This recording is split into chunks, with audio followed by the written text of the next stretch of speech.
with either A or B, and neither A nor B. The verb agrees with the subject that is closest. With both A and B, the verb is always plural. Simple idea, big payoff.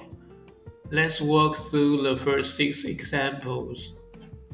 First one, either the teacher or the students blank here. The subject closest to the blank is students, which is plural, so the verb must be plural too. That means are. The whole sentence is either the teacher or the students are here. Great job. Number 2, neither the players nor the coach blank ready. The closest subject is coach, which is singular. So use the singular verb is. Let's read it.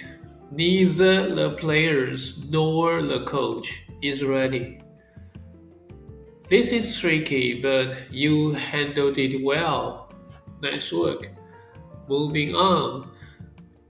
Both Tom and Jerry blank funny.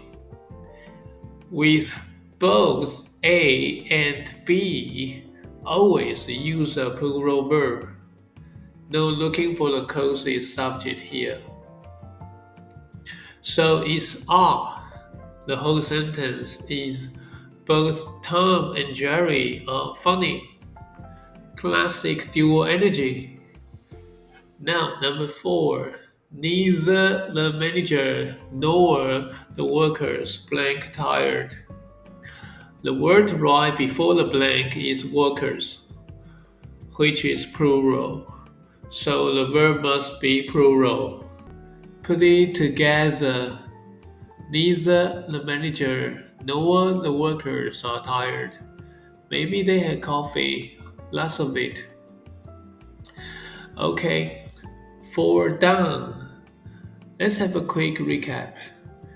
For either A or B, the verb matches closest subject.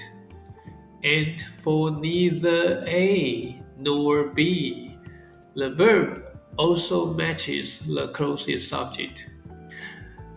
But for both A and B, the verb is always plural. Now it's your turn. Try the extra exercise on your own.